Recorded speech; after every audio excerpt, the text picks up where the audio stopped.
Okay, hello everyone. We'll get started now. Hello, my name is Frances Robinson, and I'd like to commence our session today by paying respect to country.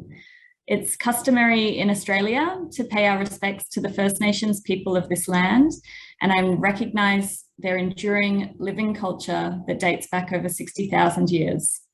I recognise that as a white Australian migrant with Scottish heritage, I'm immensely privileged to call this beautiful country home. I acknowledge today that I am joining you from the lands of the Gadigal people of the Eora Nation, and I pay my deep respects to their elders, past, present, and future, and acknowledge that we live on stolen land and sovereignty was never ceded. I also acknowledge the Noongar Boodja people whose land I was fortunate enough to grow up on Perth in Western Australia. I also extend that acknowledgement out to all of you and any First Nations peoples joining us from the many countries across the Indo-Pacific today. Thank you for being here with us. By way of a visual description, I'm a white non-disabled woman with fair skin. I have short curly brown hair, and today I'm wearing a blue shirt. The main part session and conversation will be recorded for access and distribution purposes. So if you wish to have your bedroom or face recorded, please turn off your video or perhaps replace it with a cute picture. We acknowledge and embrace that there may be many unexpected things happening in the background as we continue to work from home and live through these unprecedented times. So to help who's in the room, we ask if you wouldn't mind to update your name in Zoom to include your first name and the country from which you're joining us today. If you have any tech issues throughout, please use the chat function, and Distri, our wonderful international producer, will be in touch to assist. We ask that you please save your questions for the breakout rooms. There'll be plenty of opportunities to ask questions from our alumni today about their experience of the program, or chat to us about any practical questions you might have. We'll have the opportunity to go into a 20-minute breakout room at the end of today's session with different staff and alumni. So before we get started, and before I introduce you to our esteemed guests and alumni joining us today, I thought it would be helpful to provide a little bit of context about why we're here and what the Australia Council for the Arts does. So the Australia Council is the Australian government's principal arts investment, development, and advisory body. That means we champion and invest in creativity to benefit all of Australians, and we do this through an integrated suite of activities. We invest in artists and organisations through peer-assessed grants, fellowships and awards that enable art to be created and experienced, and that's our grants team. We deliver strategic sector development initiatives that build capacity, networks and digital mobility, and that's the team that myself and our international team work within. We also advocate for the social, cultural and economic value of the arts and creativity. We provide advice to government on matters that are connected with the arts. We conduct research and analysis that deepens our understanding of the role and value of the arts and creativity. And finally, we collaborate and partner with others within and with outside of our industry to increase investment and support for creativity in the arts.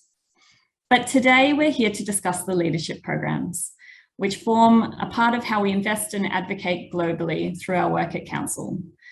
But I also wanted to draw your attention briefly to our new international engagement strategy, which launched last month and also spans a 4-year period from 2021 to 25, which you may have already come across, but if not, Distri will now link to this in the chat. And the strategy itself includes a whole suite of new opportunities for international artists to engage, collaborate and create work with Australian artists. And we encourage you to check it out further on our website. But for now, I'd like to kick us off by introducing you to one of our leadership program facilitators who is joining us today, Dr. Ananth Gopal. Hi Ananth, how are you going? It's nice to see you. Would you mind introducing yourself to everyone, maybe a bit about your background and the work you do with us at Council? Yes, thank you, Francis, and thank you all for making the time to be here.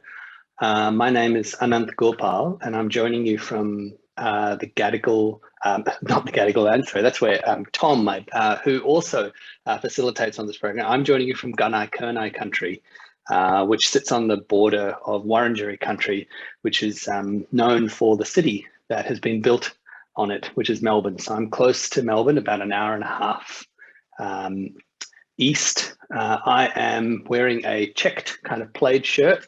I have a short beard, and I'm a kind of dark-skinned or brown-skinned person because I have Indian heritage. I'm from the south of India originally. I grew up in New Zealand, and I've been working in Australia for the last approximately 15 years. And for the past couple of years, it's been a great pleasure to work alongside Francis, Emily, Adam, and the folks at the Australia Council as a facilitator of the Future Leadership Program.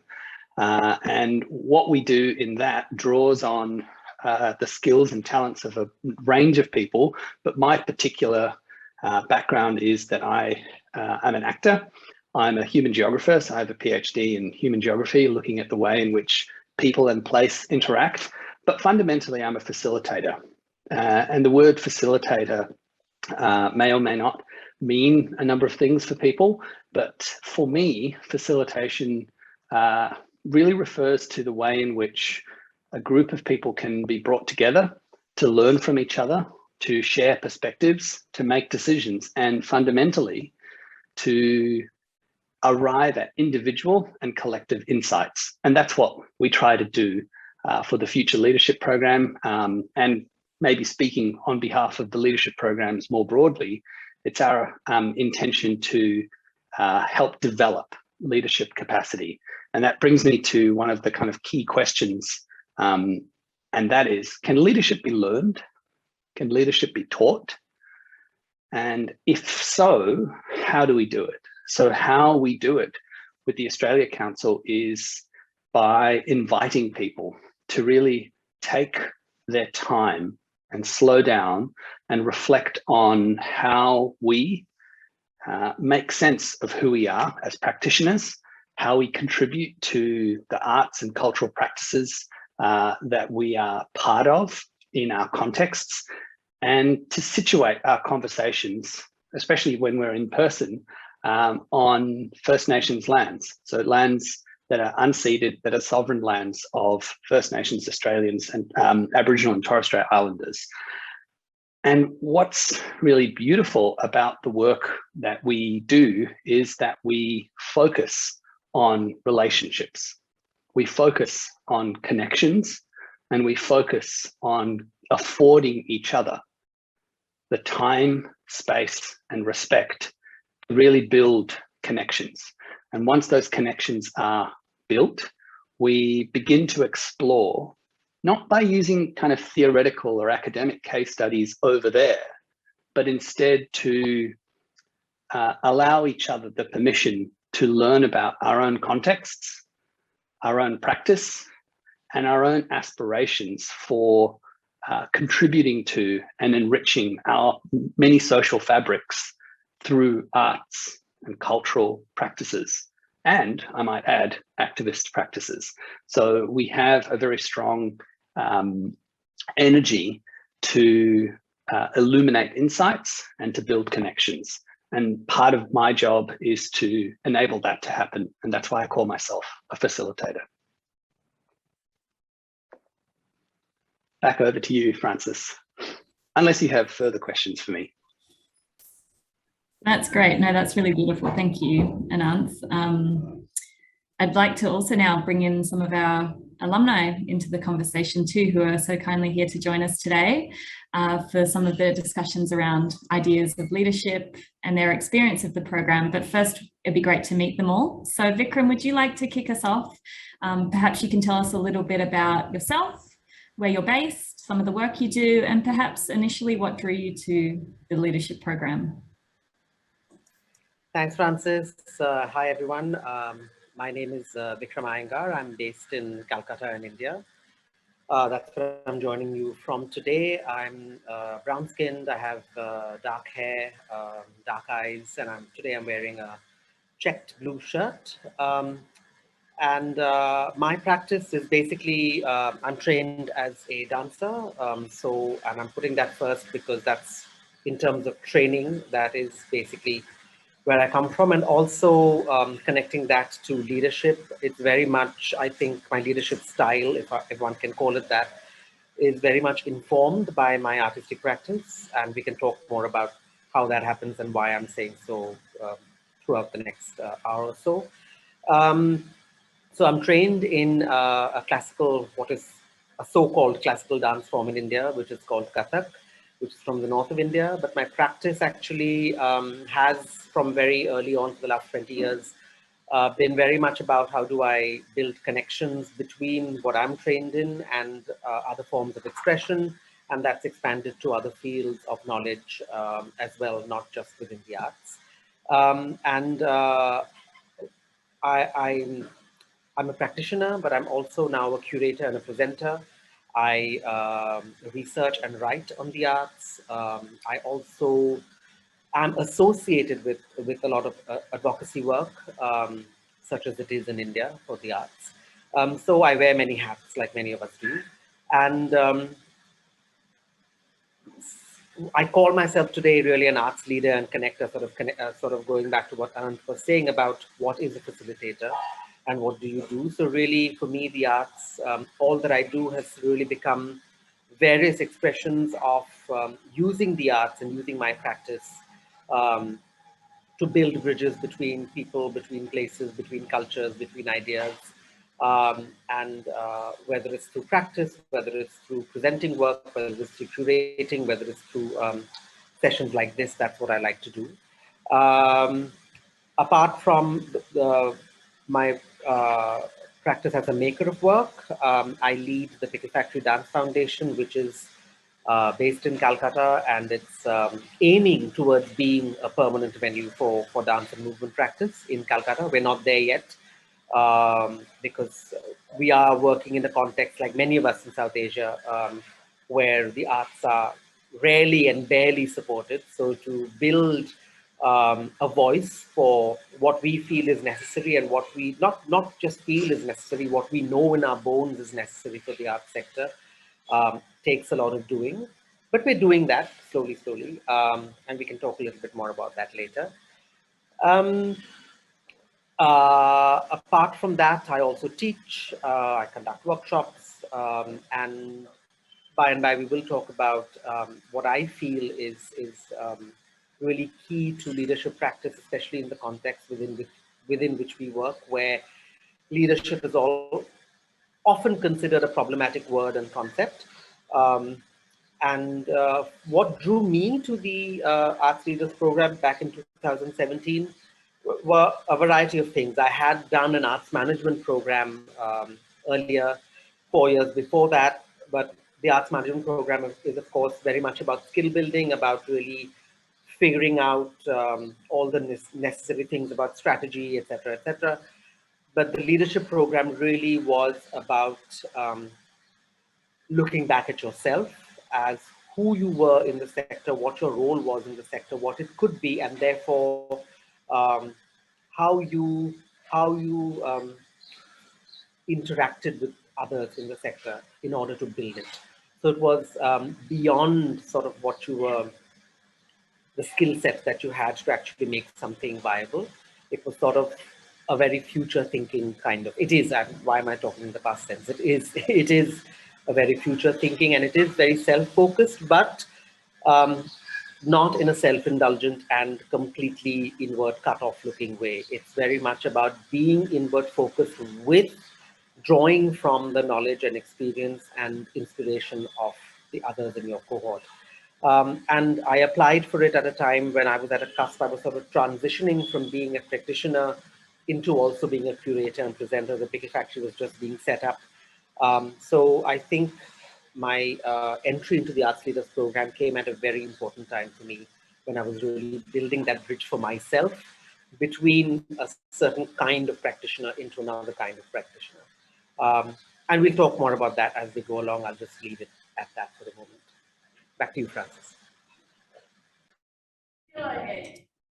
Thanks so much. That was such a beautiful overview of your experience, Vikram, and it's nice to hear you talk about those relationships, because I think, you know, to Ananth's point as well, the relationships really are key to this program, and talking about how you sort of sit as an individual within a cohort of people is so important. So thanks for sharing that.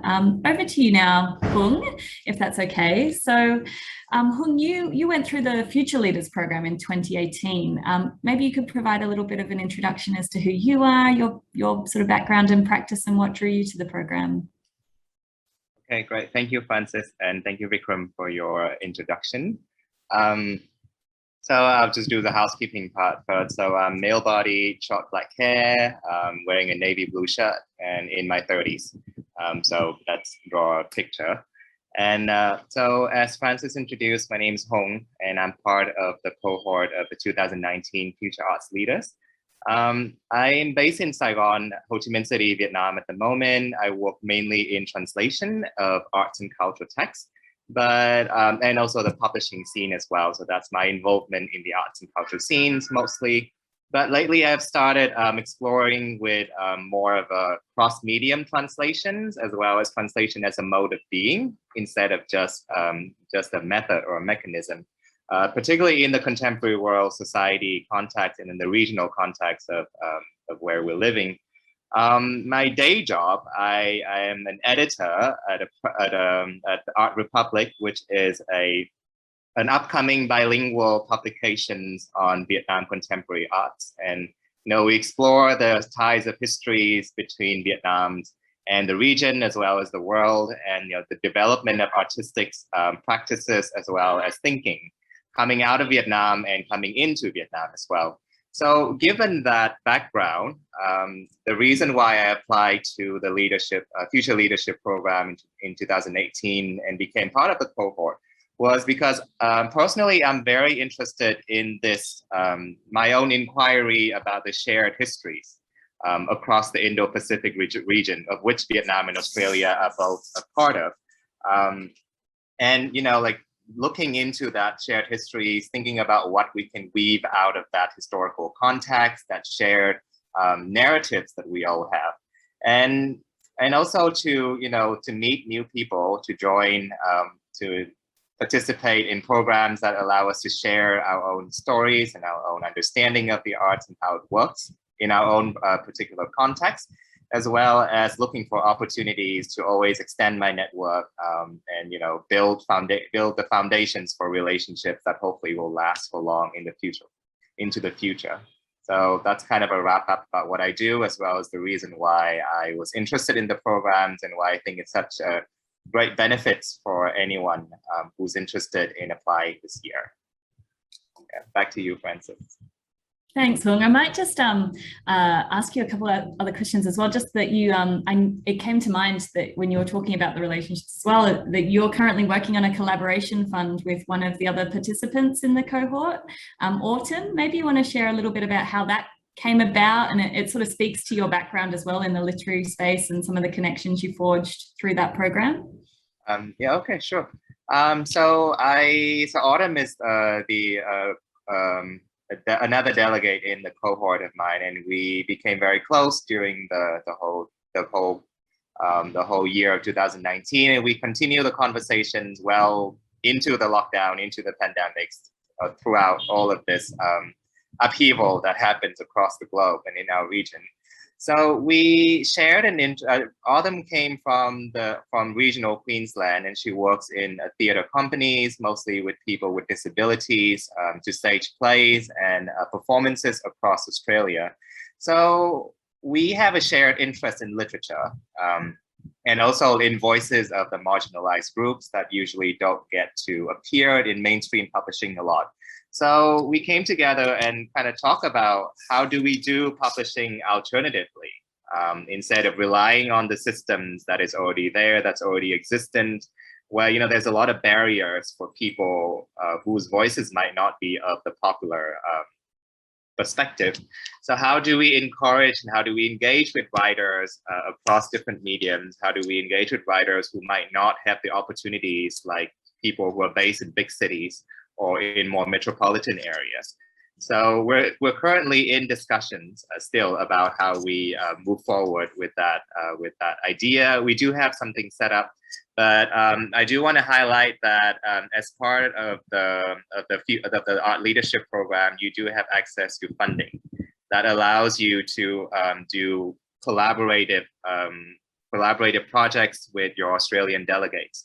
So if you become a part of the cohort, I wholeheartedly encourage you to, to use that opportunity, and also to look further into other opportunities that the program can provide. Cool, thank you so much. Thanks for expanding on that a little bit, Hung. It just is such a nice extended relationship that we've seen form, I guess, like you say, over the pandemic, and looks like your cat is trying to join you on screen. Yes, I am sorry. My felines are very interested. Have another visitor. Great, thank you. And so now over to you, Keni, if that's okay. Keni, you're actually still in the program this year, and perhaps most relevantly, we'll be able to share some insights into your experience of what it's been like to go through the leadership program in what's been quite a disrupted year. You also experienced the program in 2019 when our arts leaders visited Indonesia for one of their residentials pre-pandemic, so have the benefit of that vantage point too.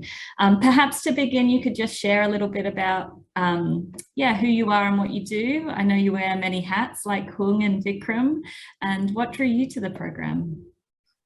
Yeah, Francis, thank you all. Nice meeting you all here. I'm meeting you from the land of Sunda people in West Java, Indonesia. I come from Bandung.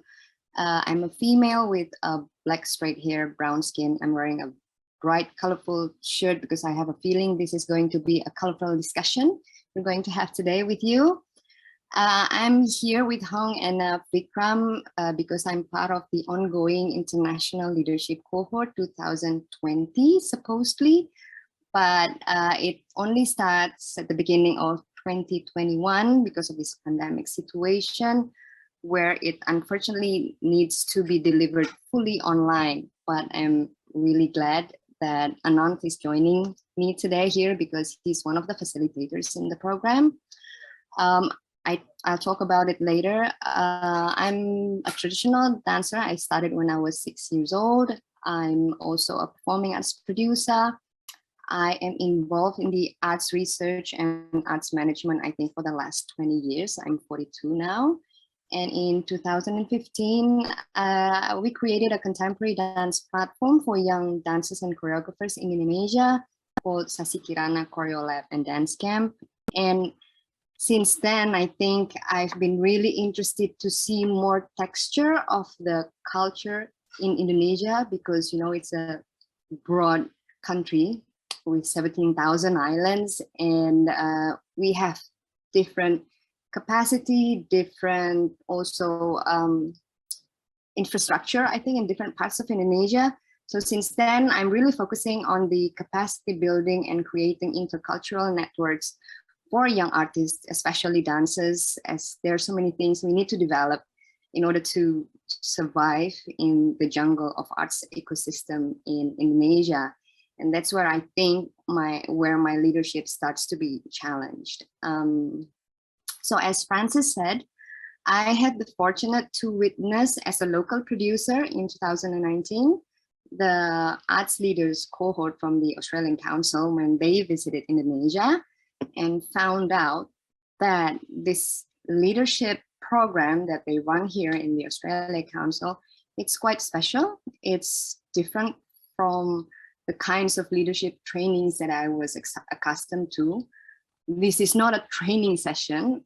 And I think it was really interesting where Ananth said, can leadership be learned? I found that as I also, experiencing it myself now, it's really a space where you can unpack yourself and help you to navigate the path where you come from and where you are how you are doing as an art activist. I think art becomes an active word here, and leadership has also been acknowledged as a verb, not a noun, as a position at the front or at the top, but really how you place yourself in the society. And I've been using this experience in the leadership cohort as the time to pause and reflect on my journey as a sort of leader in my community and how to move forward with it. So yeah, I think that's from me. Francis, back to you. Great, thank you so much. That was just really beautiful to hear from you, Keni. And you, I mean, I don't feel like I need to say anything else after hearing from all of those wonderful alumni. You've really encapsulated the program so beautifully. And I love, Keni, that you still called yourself a leader in quotations, you know, and it sort of speaks to the, you know, the question around whether we do feel comfortable with this word and what it means and how we can unpack it to make it have meaning that is important to us. So, you know, it was really great to hear from you all. So thank you for sharing. And I hope you have some questions for our alumni when we go into the breakout rooms later on today. But before we launch into a conversation or a further conversation with Ananth and Hung, Keni and Vikram, I just wanted to share maybe some practical insights about the program with everyone, which might help answer some of your initial questions at least. So Distri, if we can move to the next slide. Why do we have a leadership program and what is it really all about? You've had a little bit of an insight to hear from the experiences of our alumni, but really our leadership programs are dedicated to transforming the cultural and creative industries, knowledge, skills and capabilities. And we do this by investing in our emerging mid-career and established leaders. And as you've just heard from Hung, Keni and Vikram, there are a diversity of leaders, you know, from many different practices and art forms. People that, like Hung, are working in small publishing houses, like Keni, who is, you know, a practicing artist and dancer, but also moving into the space of working, you know, more closely with young dancers to bring them up and through. And like Vikram, who is doing advocacy in every part of his practice and work and wearing multiple hats on every day. So we don't limit our ideas of what a leader is in terms of your practice area, so long as you're connected to the cultural and creative industries. So we have 4 main programs: the custodianship program, which is for First Nations Australian leaders, which is designed and led by First Nations leaders. And it's important to note that at the moment that program isn't open for application, but we hope to open it next year. The ones that we're here to talk to you today about are the Arts Leaders Program, which is for mid-career to established artists and arts workers, and the Future Leaders Program, which is for emerging artists and arts workers. And of course, the International Leadership Program, you know, which is why we're here today. So in partnership with the Department of Foreign Affairs and Trade, or DFAT, we deliver 5 scholarships, fully funded scholarships, into each of our Future Leaders and Arts Leaders programs. So the program is open to applicants from 9 eligible countries across the Indo-Pacific, which is why you're all here today, including China, India, Indonesia, Papua New Guinea, Samoa, Fiji, Philippines, Malaysia, and Vietnam. And I should say that Distri is just going to be playing some images in the background while I speak, which hopefully give you a bit of an insight as to what these programs look like in practice. But each program is made up of 3 residentials, and they take place over the course of a year, with online learning moments in between. So a residential is what we call the program, which is a 5-day immersive experience, which may take place online, as Keni's explained to you, in hybrid ways, or in person in regional parts of Australia. And this image on the slide now is from earlier this year in March, when we were together in Wagga Wagga in Wiradjuri country in regional New South Wales. So we would hope that for our international participants, you would be able to join the program for the 2nd or maybe 3rd residentials in Australia, and those dates can be found on our website.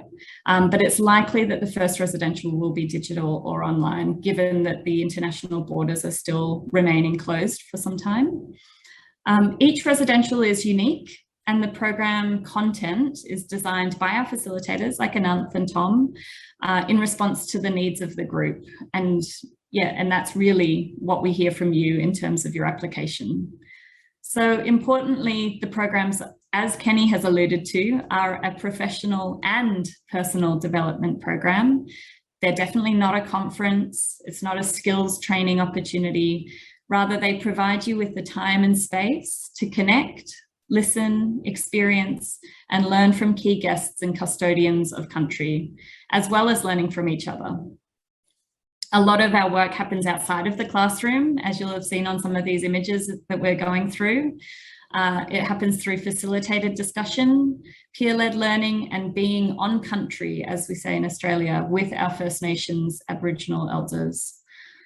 So together with your cohort, you'll explore the current and relevant themes that are faced within our industry today. And that might look like how we re-emerge from this crisis that we've all experienced together. We have developed a residential model that we feel adapts really well to our changing times and supports a new hybrid and more equitable way for us to exchange. Our programs are designed to be flexible while still delivering the experiences and values that are core to our work, which are accessible, generous, reflective, connected, strengths-based, bold, and transformational. We also recognize that for many of us, the in-person experience is the thing that we crave and is our default preference. Yet for many, it is a barrier to participation. And this has certainly been the case as we continue to live with international and even national within Australia border restrictions. So we're committed to learning from our collective experience of COVID-19, and we'll continue to experiment and test new hybrid and digital ways to form connections. The next slide, I think, Distri shows a picture of Gabatown, which is a platform that we used earlier this year. Oh, sorry, this image is actually, that's a beautiful image from Indonesia, and that's Keni in that beautiful photo there. But this picture that's now on screen is from a digital platform that we used called Gabatown, which, if people aren't familiar with, is a really awesome gamified experience of how to connect digitally outside of the Zoom world. And as you can see on screen, there are little avatars, and they're sort of the characters that you set up when you arrive. And it allows you to move around the space and connect with the people that you want to talk to in your cohort, and gives you a bit more freedom as you move through the space. So there's a couple more slides of what that Gabatown space looks like, and we'll continue to explore with tech platforms like Gather to enrich our experiences of connection and relationship building through the program.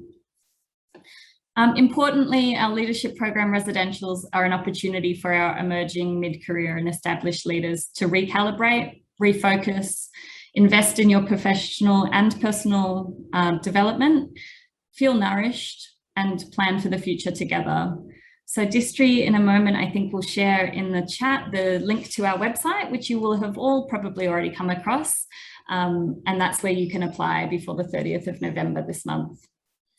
But just now, I'll move quickly onto some of the frequently asked questions we get, and hopefully these will answer some of the questions you might have had in your mind around the practicalities. And then we'll move into talking a little bit more around leadership. So firstly, as an applicant, it might not be clear, but you're deciding whether you're applying for either the Future Leaders Program or the Arts Leaders Program. And there's 5 places in each program. So it's the international program itself isn't its own program. You're applying for a space in either the Future Leaders or Arts Leaders, depending if you consider yourself to be emerging or more established.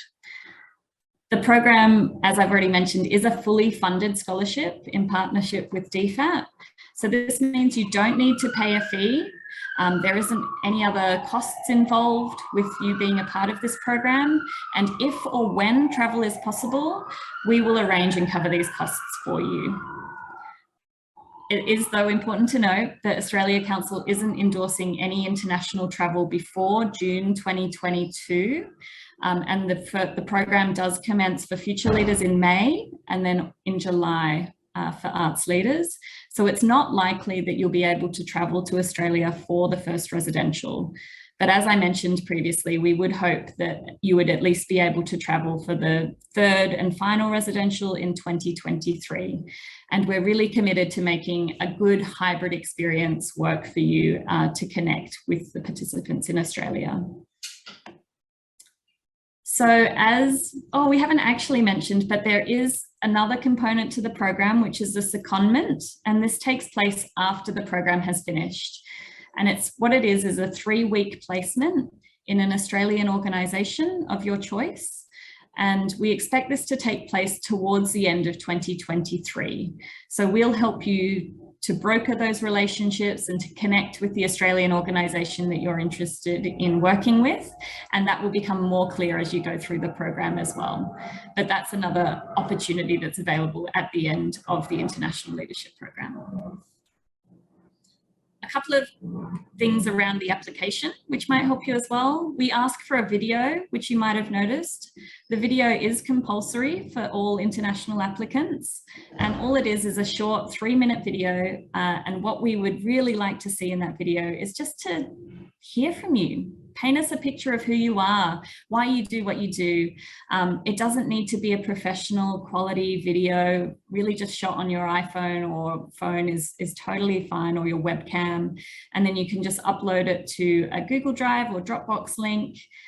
We really encourage you to be yourself and let your personality shine through in that video, because it's really what we're looking for is how you might fit in to the cohort of people that you'll be joining. The best videos are always the ones that are a bit more off the cuff and a bit more informal and casual. So don't worry about being too professional or scripting it or anything like that. It's really just an opportunity for us to learn who you are and why you care about the arts, really. And then the application form itself, I should note that it's done on our application management system through the Australia Council website. And at times it can be really tricky to navigate. So people often at this point might give up or find it too hard and then self-select out. So at this point, what I really want to encourage you to do is not give up. And if you have any issues or you encounter any problems with the form, please reach out to me or Distri. You have our email addresses now, and we'll be really happy to help you navigate that system. Something to also note, if you haven't already done so, is to make sure that you're registered through that system at least 3 days before the deadline on the 30th of November. So if you haven't already done that, I encourage you to set up your registration once you jump off this call with us this afternoon. And you can do that by just clicking on the Apply Now button on our website. And you can set up a draft and you can come and go and fill it out over the next few weeks. So shortly we'll hear about the alumni, about some of their longer term outcomes, and further to what Hung has already shared about the collaboration fund that he's been involved with one of our Australians. But also, at the end of the program, you'll have an opportunity to join a growing alumni of leadership program participants who have been through our program over the last few years. It's nearly about 200 people, including about 20 internationals from the Indo-Pacific. So this is now a growing alumni that is running events and doing further development opportunities that are really specific to that network of people.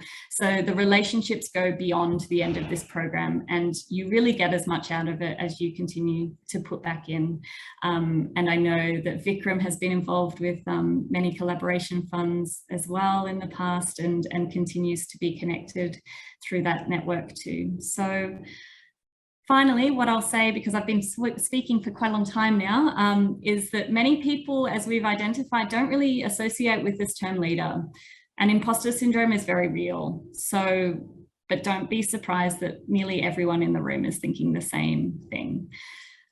Look how many of you are here on this call today, and it's great to see you all. So look, we see and understand leadership, as Keni described, to be a practice. It's something that we do. It's not something that we aspire to be in the top of an organization or in a position of power, rather than it's something that we think about as inherent in all of what we do. And this program is really about surfacing those things for you.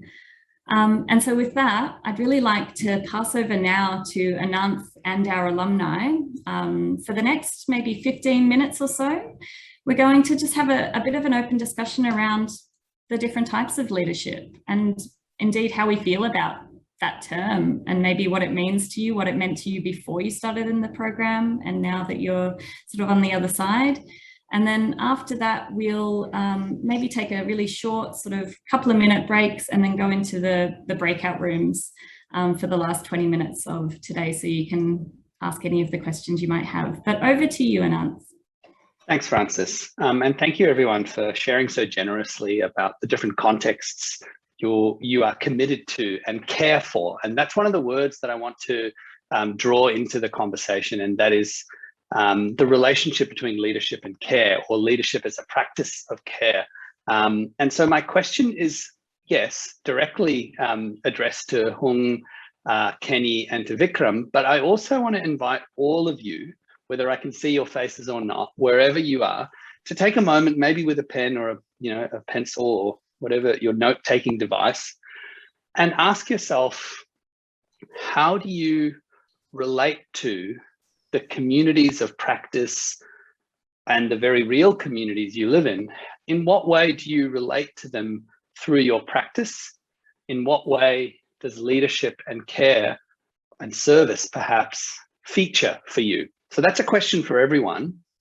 And my specific, and I want for you to just kind of have that bubbling away like a pot of rice in your mental stove.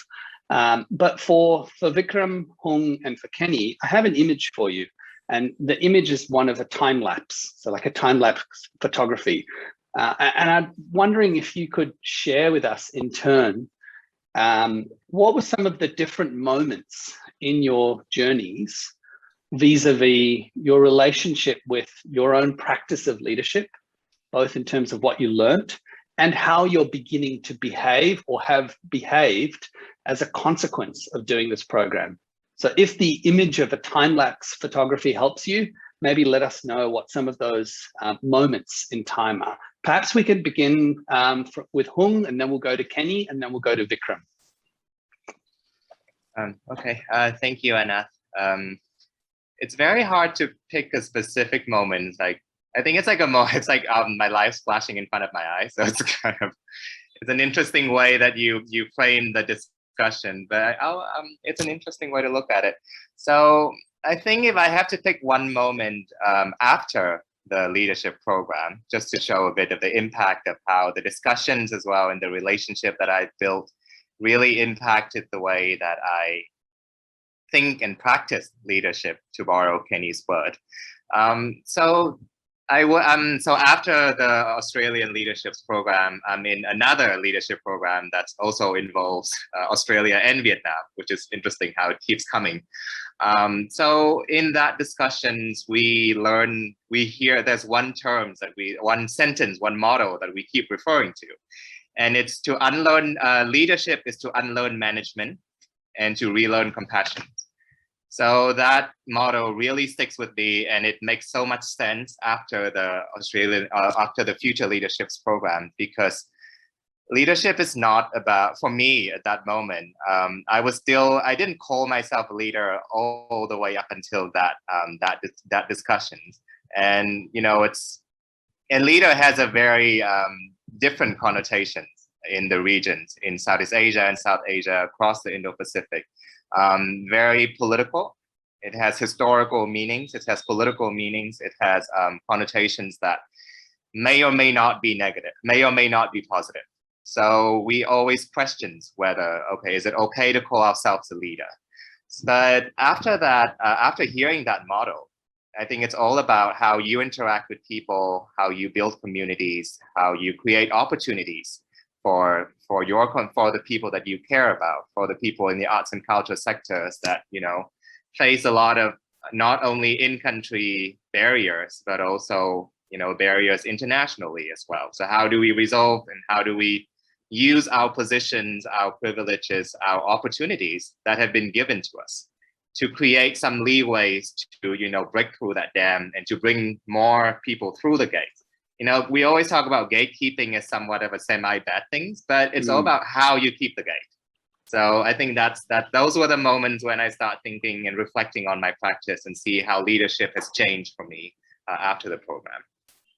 Thank you, Hung. That's I really like the use of, or I guess troubling the use of the term gatekeeping as only a negative thing. And the image that I saw in my mind was valves.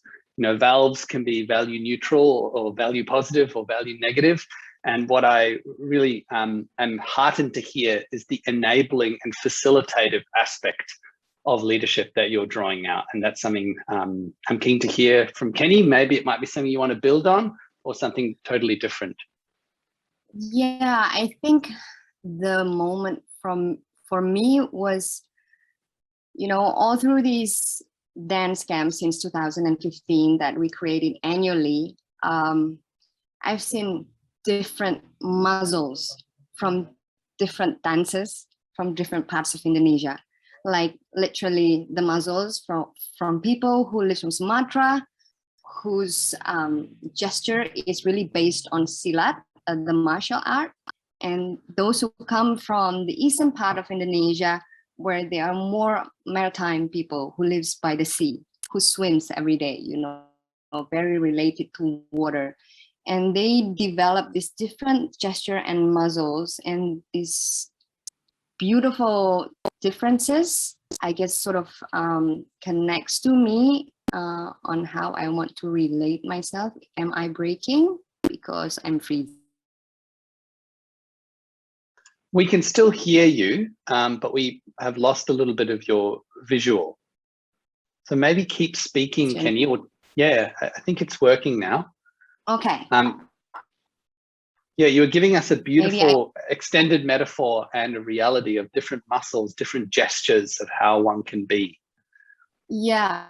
And then maybe I should turn off my camera just to make sure that it has better connection. And so I started to realize my position, which I think has many advantages for a person who comes from Indonesia. I'm one of 250 million people of Indonesia.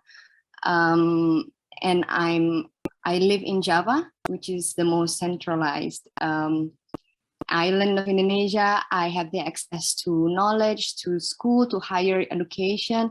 So overall, I'm a very, I have a lot of benefits to live in this country. And probably the quote unquote disadvantage I have is because I'm a female.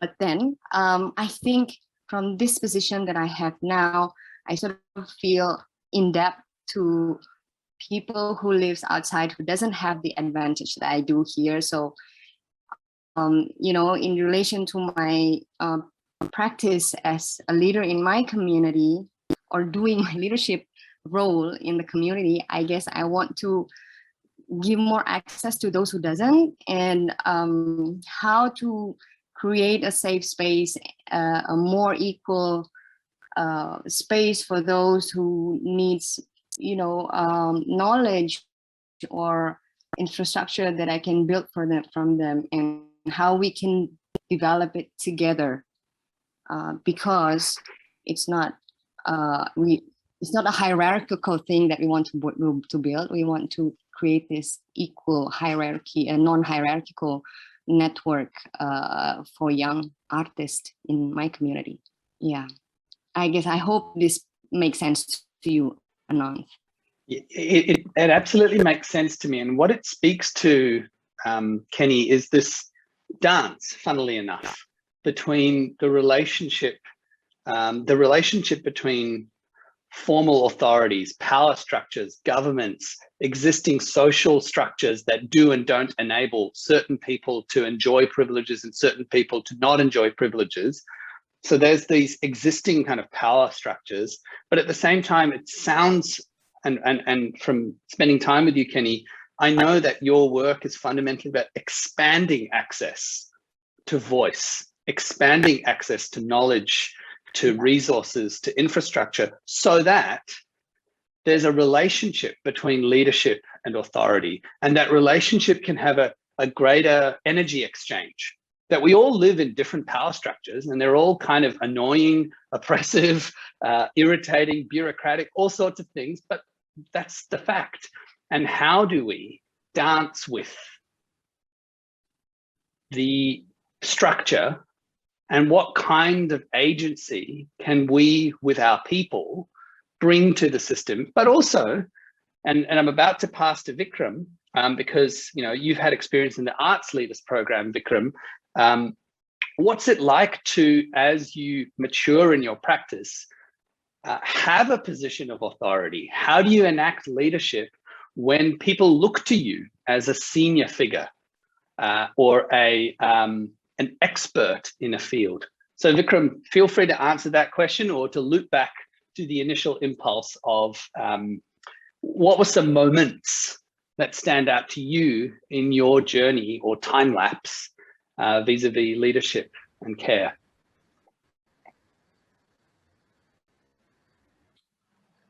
Thanks, Ananth. I'll try and sort of pull both those strands together. So taking from what Keni was talking about and what you've stitched together in terms of what is clearly privilege, even within our, globally marginalized sector. One of the very important moments for me in my, what I would now call my leadership journey, was a moment when I was a fellow at the International Society for the Performing Arts in 2017. This is pre-Arts Leaders Program. And we were having this discussion at a round table. And one of the, I can't remember what the topic was, but I remember this moment very clearly, that a co-fellow from Denmark actually came up to the table and she said that, we were talking about privilege, and she said that, yes, I do have the privilege of being at this table, but I only have that privilege if I bring someone else with me. And that, I think, really, that's a very simple statement to make, but it really sort of switched something in my brain as to what is the role of a leader in expanding, as you've put it, the sector, the people, and making room. So you actually claim your space as a leader at a table in order to make space for more people. And that can sound like a contradiction in terms, but it's not really. It's about you have the privilege of a place at the table, and it's really up to you to make sure the table gets bigger and has more chairs and more places. And maybe it's not a table at all anymore, it becomes something else. So that's another sort of visual that I would like to throw into the mix. And I'll use that moment really to pivot back and forth in this time lapse, because that was also a moment when I said I was transitioning between being a leader of a dance company into being a curator, presenter, and the pickle factory being set up. So if I look back at how I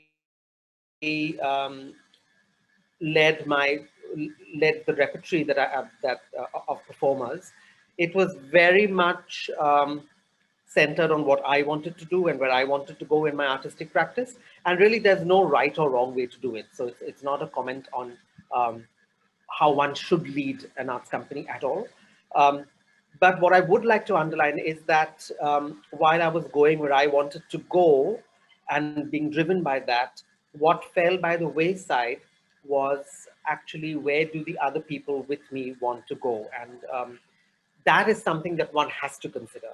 And just recently, for the Pickle Factory, we've just put together a group of advisors, and one of the first advisors we spoke to, she's also a dancer. She actually gave us, in conversation, 5 really wonderful words, which I'd like to share with everyone about. And this is about artistic practice, it's about leadership practice, it's about anything that you want to apply it to. But it's 5 words, which is listen, hold, value, digest, enable. So these are the 5 words that really have stuck with us as the Pickle Factory and stuck with me personally as to whatever your leadership style may be, there has to be some elements of these 5 words. Could you say them again, please, Vikram? It's listen, hold, value, digest, and enable. So these are the 5 words that she's given to us, which I would like to share with everyone. I'll leave it there for the moment. Listen, hold, value, digest, and enable. Okay. So I just want to now bring the rest of us. No, we might not be able to see all of your faces, but just to take a moment to absorb. And actually, I'm trying to practice what we do that Keni is familiar with, and not to just rush past what we've just heard from Vikram, Hung, and Keni. And I just want to give you a moment just to take stock, take note, and pay attention to your own experience in relation to what you've heard. So I'm just going to give you 20 seconds. I know we don't have that much time because we're on a kind of a tight timetable, but let's make some time to slow down and ask yourself, how are you vibrating differently, if at all, to your own relationship to leadership, to the people and contexts that you work in, that you serve, that you create with? Take a moment to capture and attend to your own context. And we'll just hold 20 seconds of silence to support that.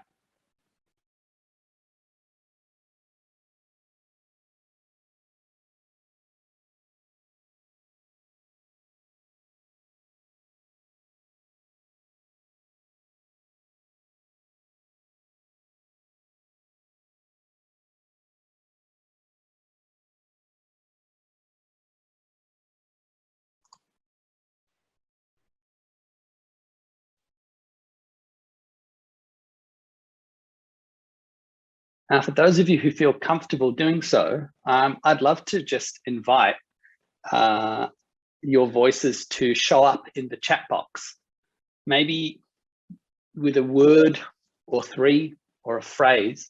Just describe some of what's surfacing for you. It doesn't have to be logical or coherent. It can just be an impression. What are some impressions that are coming to you? I'm just going to have a look at the chat box, and I encourage you to just take a moment to have a read and make some contributions into the chat box if you would like to. And then we'll go into some breakout rooms very shortly.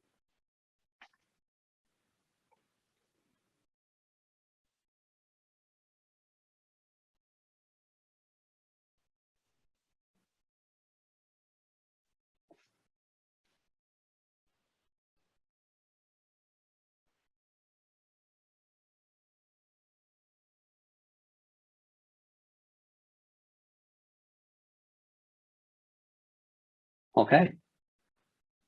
Thank you, Francis. What we'll do is we'll spend another 10 seconds or so here, dynamic and innovation. Thank you, Tariq. Chipping away. I think Carl has just messaged me privately, but that's cool. So whatever's there for you, chipping away in your minds and in your hearts, we'll invite you to direct some of that energy, including some of the more practical and nuts and bolts kinds of questions, into the breakout room. And in that breakout room, we'll explore a little bit more about your relationship with and ideas of leadership, noting that there's all sorts of different cultural dimensions to thinking about the word leadership. And I'll pass over to you, Francis, to set up any of the features of the breakout room that you'd like us to inspect. Thank you, Ananth. That was and Hung and Keni and Vikram, of course. It was really beautiful to hear your perspectives, and also to get a little bit of an insight, perhaps, as to what some of the conversations that might be had or how the cohort would be facilitated. So that was a beautiful little insight. Thank you, Ananth. There's some really lovely words and phrases coming up in the chat box. Just want to acknowledge that. Thank you. Yeah, brave to speak in presence. Gosh, yeah, you really get it, and I'm really glad that that's coming through in some of these thoughts. Thank you very much. So please do continue to share. But right now we're going to move into the breakout rooms for an opportunity to discuss any of these ideas further, or to answer any of your burning questions that might be very practical. So please bring those as well. We'll do our very best to answer them. We're going to split the groups evenly, and there'll be one alumni, and either myself, Ananth, or Distri, who apologies I didn't introduce Distri at the beginning, who is our wonderful international producer, who many of this session today wouldn't have been here without. I know she's been in touch with all of you via email. We'll be in those sessions to host the conversation, but please don't be shy. We'll do our best to answer your questions, like I say, but if we can't, we'll get it back in touch with you after the event today. So in a moment, you'll receive a prompt that appears on your Zoom screen that asks you to accept an invitation to a breakout room, and then it will directly just prompt you there. We won't be recording in the breakout room, so please feel free to speak openly. At the end, we will return to the main room with about 10 minutes to close and wrap up. And we look forward to seeing you there. Enjoy your conversations. Thanks. Thank you. I hope those were interesting conversations and helpful to get any burning questions out that you might have had about the program. We've got a couple minutes left to wrap up now. So I'd just like to again thank you all for joining us today. It's been such a pleasure to meet everyone and to speak to you about our programs. We really value your time and contributions, and really hope that you'll consider submitting an application for the leadership program in 2022, which closes on the 30th of November in about 3 weeks' time from now. So as I suggested, jump off this call and at least get your registration started. So you've got a draft in and you can work on it over the next few weeks. But before we go, I'd like to turn back to our alumni who have kindly offered to share one of their top tips for new applicants. And we're really keen to hear, what do you wish that you had known before you applied? Over to you, Hung, first. So my tip is actually geared more toward the practical side. So make sure you ask someone to proofread your answers. Just read, have a third eye looking through it. I always have like a system of asking 3 people to read through any application that I made. So a mentor, a peer, someone who is of your same age, of your same cohort in your scene, and a non-art person. So someone who is not in the scene, who does not understand where a painting and what a painting is or where to hang it. Get all of their perspectives, because they will show you what you're missing or what you need to add into your application. It's always helpful to get a third perspective, or fourth or third or fifth. Yeah. Really helpful. That's a really great tip. Thank you, Hung. And over to you, Vikram. I think, Vikram, you had a tip for us that you'd like to leave everyone with. Yeah, so I think mine is not really a tip, but it's definitely, having been through the program, a sort of approach, especially as internationals going into a space which is just in terms of population going to be many more Australians than internationals. But to be really clear and aware of what you bring to the table from your context, and to claim that space as and when you feel it's needed, and not to be shy or apologetic about raising your voice and saying this is what I feel, or this is what whatever it is. Just claim that space from your context, and be aware that where we come from is just as valuable as to what the Australians are bringing to the table. Often, we live in a world where, however much we want to talk about equality, we live in a world where the seesaw is always skewed in one direction. On us to try and redress that balance as much as possible.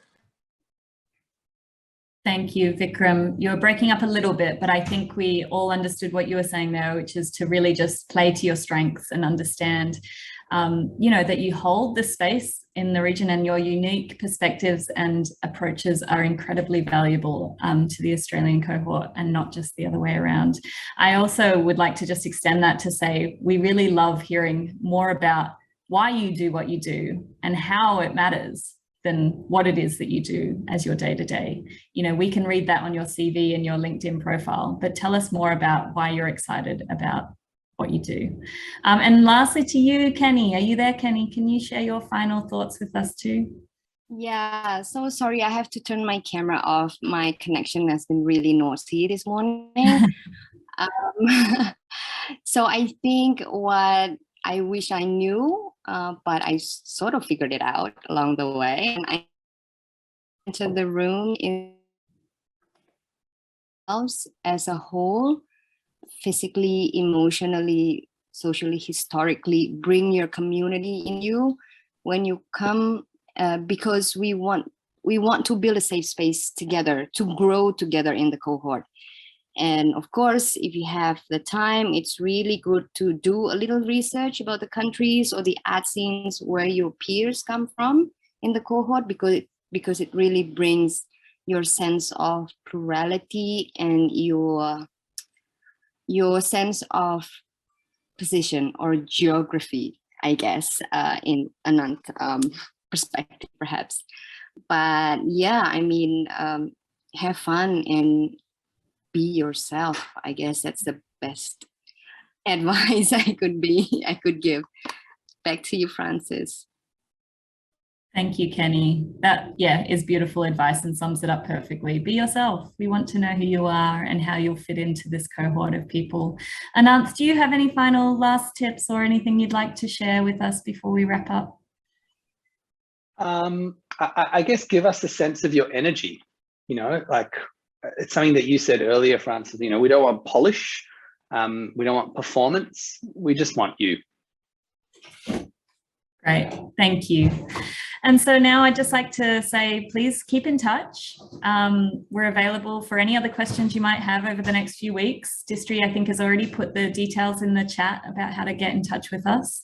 I'd like to take this opportunity to really deeply thank Vikram, Keni, Hung, Ananth, and of course Distri, who has helped with the production of today's session. And thank you to all of you. We really look forward to seeing your application in the mix, and please feel free to reach out at any time. We've recorded this session, so if you'd like to go back and play anything back later, it'll be available on our website shortly. But good luck and hope to keep in touch. Have a lovely rest of your day, evening, morning, wherever you are. Thank you, everyone. Thank you. Thank you. Thanks. Thanks, guys. See ya. Thank you.